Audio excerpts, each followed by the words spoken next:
परिषद बद्दी का नया कारनामा आया सामने। हिमुंडा कॉलोनी फेज 2 में से किसी व्यक्ति विशेष को फायदा पहुंचाने के लिए निकाला रास्ता। एसडीएम नालागढ़ को फोन पर सूचना के बाद रोका काम। खुंब अनुसंधान निदेशालय में स्वच्छता पखवाड़े का आयोजन। सोलन में 16 से 31 दिसंबर तक मनाया जाएगा स्वच्छता पखवाड़ा। डीएमआर सोलन के अधिकारियों कर्मचारियों ने की साफ सफाई। पेट्रोल डीजल सिलेंडर की कीमतें बढ़ने के बाद अब लोगों का आपस में बात करना भी हुआ महंगा। रिचार्ज के दाम बढ़ने से परेशान तेलका वासियों ने बीएसएनएल नेटवर्क को चालू करवाने के लिए सौंपा ज्ञापन। और नैना देवी में नववर्ष मेला ठंडी हवाओं के बीच शुरू। श्रद्धालुओं और पुजारियों ने मंत्रोच्चारण के साथ हवन यज्ञ कर की पूजा अर्चना। 30 दिसंबर से लेकर 2 जनवरी तक चलेगा नववर्ष मेला। नमस्कार, आप देख रहे हैं HQ 24x7। मैं हूं जनीशा। नगर परिषद बद्दी के वार्ड नंबर 9 में पार्षद और हिमुंडा की जानकारी के बिना हाउसिंग बोर्ड रेजिडेंट कॉलोनी को जोड़ने के लिए नगर परिषद बद्दी द्वारा लगभग 15 फुट चौड़ी पुलिया 3 से 4 दिन में ही 80% पूरी कर दी। जब इस बारे में हाउसिंग बोर्ड के निवासियों को पता चला कि यहां से एक सड़क निकाली जा रही है और आने वाले समय में साथ लगते टाइल के उद्योग को आने जाने का रास्ता यहीं से दिया जाएगा, जिसके बाद लोगों ने इसका विरोध किया और डीसी सोलन और एसडीएम को इस बारे सूचित किया। नगर परिषद बद्दी का नया कारनामा सामने आया है। यहां हिमुंडा कॉलोनी फेज 2 में से किसी व्यक्ति विशेष को फायदा पहुंचाने के लिए रास्ता निकाला गया है। फेज 2 के मकान नंबर 213 के आसपास के मकानों में रह रही महिलाओं ने बताया कि जब यह कार्य हो रहा था तब उनके द्वारा मौजूद लोगों से पूछा गया कि यह क्या कार्य किया जा रहा है। तब उनका कहना था कि इस नाले को कवर कर एक पैदल रास्ता बनाया जाएगा और साथ ही यहाँ पर पार्क को डेवलप किया जाएगा जिसमें बच्चे खेल सकेंगे। पर पिछले कल जब रात को इनके द्वारा वहां पर लगा एक इमली का 10 से 15 साल का पुराना पेड़ जेसीबी के द्वारा काट दिया गया, तब महिलाओं ने इसकी सूचना रेजिडेंट वेलफेयर सोसाइटी के प्रधान संजीव कौशल और पार्षद सुरजीत चौधरी को दी, जिसके बाद अब यह कार्य रोका गया है। महिलाओं का प्रशासन और सरकार से कहना है कि इस अवैध कार्य को तुरंत रोका जाए और नाले के साथ एक दीवार बनाई जाए जिससे चोरी का कोई खतरा ना रहे। अगर यहां से रास्ता दिया जाता है तो टाइल उद्योग के बड़े वाहन यहां से गुजरेंगे और कॉलोनी के बच्चे रोजाना इसी सड़क पर खेलते हैं। अगर कोई हादसा हो जाता है तो उसकी जिम्मेदारी किसकी होगी? और आसपास बिजली की तारें भी हैं। हाल ही में हाउसिंग बोर्ड में बिजली की तारें जुड़ जाने के कारण 2 दर्जन मकानों में लाखों का नुकसान हुआ है।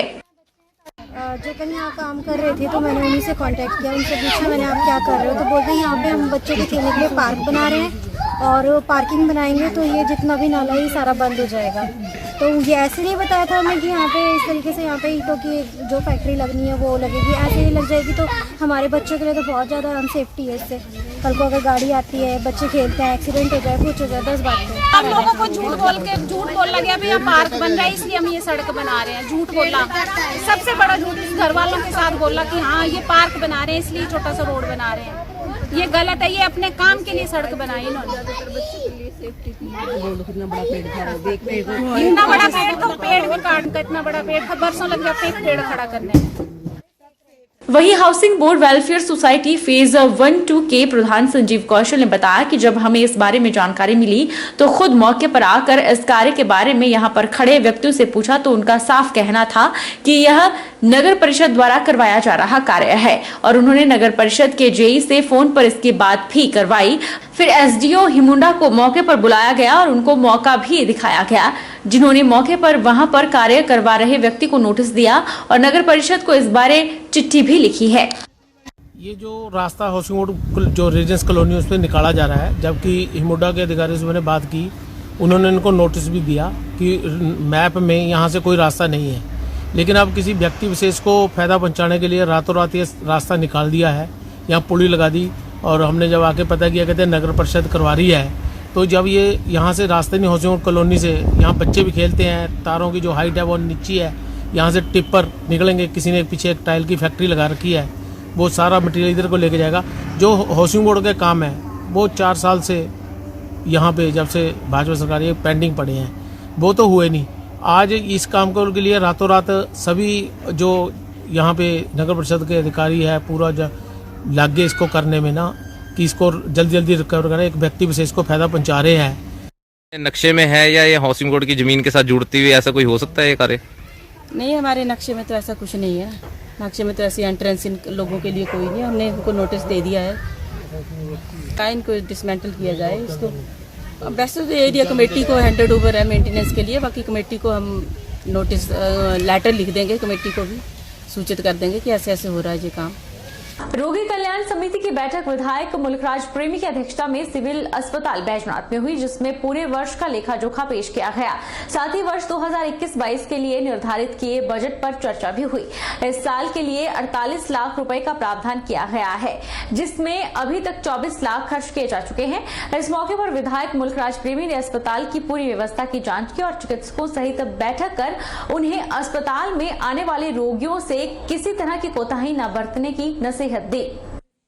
और 91,000 और 375 और इसमें दूसरा हमने एक निर्णय ये भी लिया कि ऑटोमेटिक सेल्फ काउंटर जो है वो आप मैं अपनी विधायक के लिए जो है इस मशीन को देंगे, जिससे जो है वो जनता को, यहाँ की जनता को जो है काफी लाभ मिलेगा।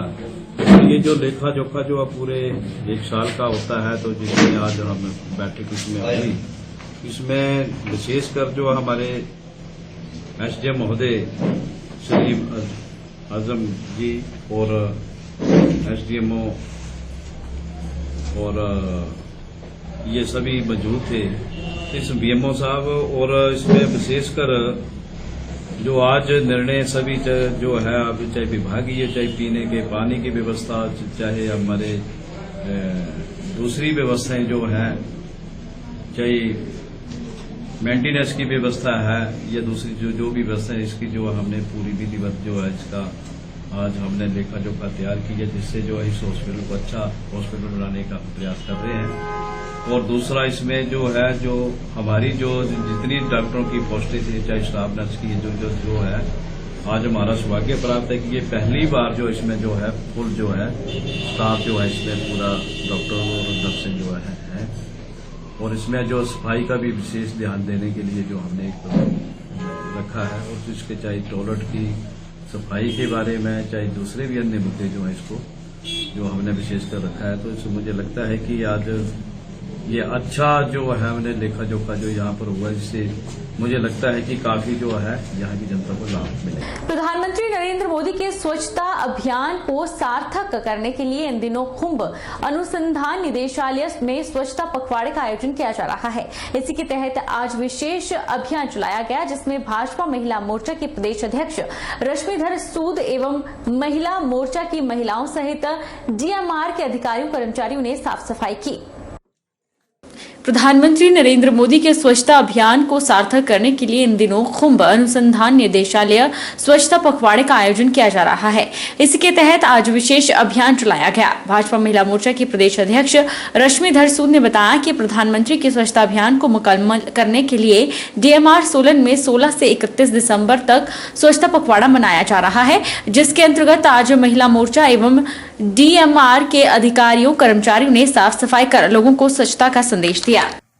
आज डीएमआर में जो है वो स्वच्छता पखवाड़ा जो है उसका आगाज़ 16 से हुआ था और जो 31 तक चलेगा, उसके तहत आज हम लोग यहाँ आए और हमने शर्मा जी के साथ, उनकी पूरी टीम के साथ जो है और हमारी बहनों ने मिलकर यहाँ पर स्वच्छता के लिए थोड़ा सा अपना श्रमदान दिया, क्योंकि आपको पता है कि हमारे प्राइम मिनिस्टर मोदी जी स्वच्छता के प्रति बहुत ज़्यादा समर्पित हैं और वो चाहते हैं कि प्रदेश जो है, कोई भी प्रदेश हो, वो स्वच्छ रहे। और ये डीएमआर का एक बहुत अच्छा प्रयास है कि जिन्होंने ये कार्यक्रम किया और यहाँ पर सफलता से जो है उन्होंने स्वच्छता के कार्यक्रम को आगाज़ दिया है। तो मैं आप सबके माध्यम से ये भी कहना चाहूँगी कि आप अपना घर, अपना आस पड़ोस, अपना प्रदेश और अपना देश स्वच्छ रखें, लेकिन ये आपके अंदर से भावना उत्पन्न होनी चाहिए, बोलने से नहीं, अंदर से अपने अंदर की अंतरात्मा को जगाते हुए सफाई अभियान में हिस्सा लें, ताकि आपका देश आने वाले समय में स्वच्छता के लिए मिसाल बन सके। सोलन के डिग्री कॉलेज में अखिल भारतीय विद्यार्थी परिषद द्वारा कार्यक्रम आगाज परिषद का आयोजन किया गया। कार्यक्रम में भाजपा नेता राजेश कश्यप ने मुख्य अतिथि के रूप में शिरकत की। कार्यक्रम का आगाज मुख्य अतिथि द्वारा दीप प्रज्वलित कर सरस्वती वंदना के साथ किया गया। इस अवसर पर सांस्कृतिक कार्यक्रम भी पेश किए गए। सोलन के डिग्री कॉलेज में अखिल भारतीय विद्यार्थी परिषद द्वारा कार्यक्रम आगाज परिषद का आयोजन किया गया। कार्यक्रम में भाजपा नेता राजेश कश्यप ने मुख्य अतिथि के रूप में शिरकत की। राजेश कश्यप ने कहा कि कोविड की वजह से पिछले 2 वर्षों से कार्यक्रम का आयोजन नहीं हो पाया था, लेकिन इस कार्यक्रम से छात्रों में नई ऊर्जा का संचार हुआ है। उन्होंने कहा कि विद्यार्थी जीवन में रहते हुए हम सबको गुरुजनों का आदर करते हुए शिक्षा ग्रहण करनी चाहिए। उन्होंने कहा कि अभी भी छात्र संगठन देश की एकता और अखंडता को शुरू से ही मजबूती प्रदान करता है। बड़े खुशी से अखिल भारतीय विद्यार्थी परिषद में ये जो कार्यक्रम है जो बहुत वर्षों बाद मनाया जा रहा है, मैं इसके लिए बहुत बहुत शुभकामनाएं देता हूँ। ये कार्यक्रम कोरोना की वजह से जो है पिछले 2 वर्षों से नहीं मनाया गया। अखिल भारतीय विद्यार्थी परिषद ने आज जो ये कार्यक्रम किया है वो पूरे विद्यार्थी जितने भी हमारे डिग्री कॉलेज सोलन में है उनके लिए एक बड़ी प्रसन्नता का विषय है। आज हमारे जितने भी पार्टिसिपेंट हैं वो इसमें जितनी भी कल्चरल एक्टिविटी है, लिटरेरी एक्टिविटीज़ है, उसमें पार्टिसिपेट करके आज एक अच्छा संदेश जो है लोगों को देना चाहते हैं कि आने वाला समय जो है अच्छा रहेगा, सौहार्दपूर्ण जो है नया वर्ष हमारा जो है शुरू हो और जो विद्यार्थी के जीवन में एक संकल्प से आगे बढ़ने का एक भाव है वो उसको लेकर के हम नव वर्ष में जो है प्रवेश करें। रुकेंगे एक छोटे से ब्रेक के लिए।